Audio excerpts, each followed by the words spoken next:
Muy buenos días, muy buenas tardes o muy buenas noches. Hoy quería comentaros un tema de actualidad sobre el partido entre Boca y River que ha generado unos terribles enfrentamientos entre los aficionados, algo que es rechazable desde todos los puntos de vista.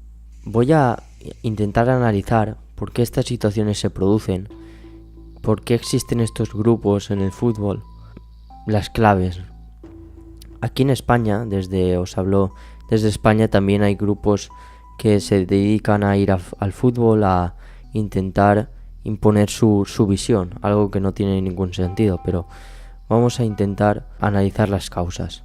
La principal causa es que estos grupos, llamados grupos ultra, allí en Argentina barra bravas, actúan como una masa, no actúan como individuos, no razonan, se sienten acogidos por un grupo amplio y lo único que tienen en la cabeza es machacar al rival o al supuesto enemigo.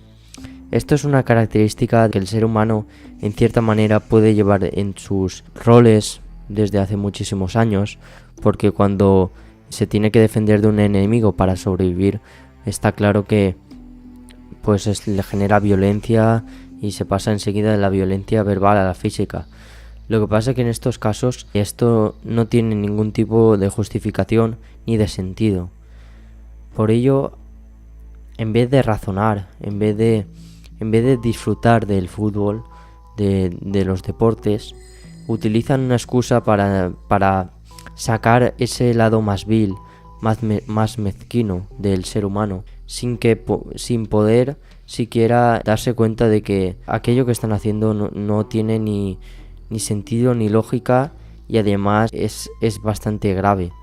Por ello esto se relaciona mucho con las ideologías políticas.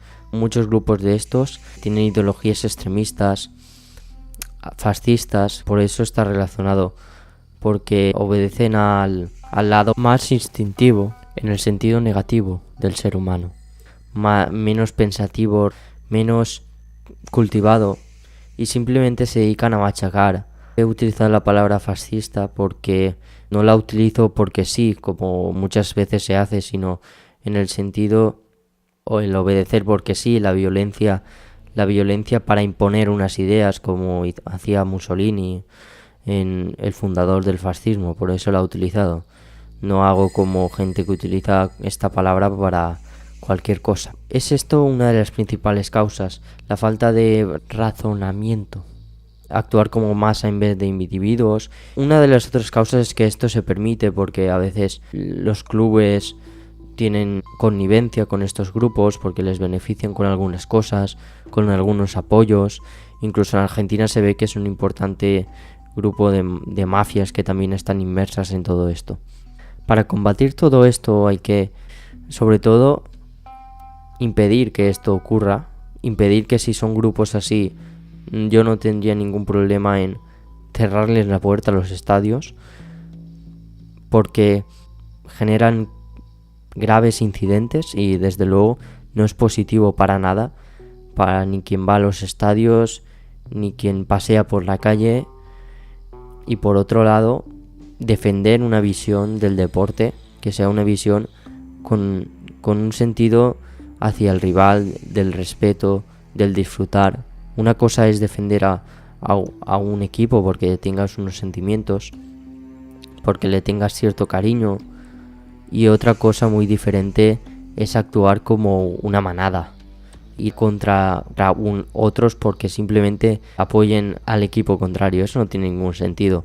El deporte, como muchísimas cosas en la vida, los deportes que se enfrentan un equipo contra otro, se basan en los dos equipos. Si no hubiera otro equipo que se enfrentara a tu equipo, no podrías disfrutar de ese partido, no existiría. Si no hubieran rivales iguales de buenos como el tuyo, no podrías tampoco disfrutar de ese partido. Se basa todo en las dos partes. Hay que amar el deporte. No comparto la visión que tiene mucha gente de que el fútbol es, como dicen, de borregos. El fútbol es un espectáculo, es un deporte. Uno puede ir al fútbol uno puede ver fútbol y estar informado de muchísimas cosas, ser una persona que se cultiva, que no se deja engañar y como todo en la vida, ¿no? Depende de todo lo que hagas, no solo de una cosa. Por ello, creo que es importante defender esta visión del deporte porque es una cosa que a muchísimas personas les gusta y en vez de generar valores positivos, justamente están haciendo contravalores, inseguridad, guerra. Me gustaría terminar con una frase que ha dicho el escritor español Pérez Reverte, que ha sido corresponsal de guerra muchísimos años, en una entrevista que le han hecho en Fox. Decía: después de presenciar violencia profesional en tantas guerras, creo que lo más estúpido del mundo es la violencia en el deporte.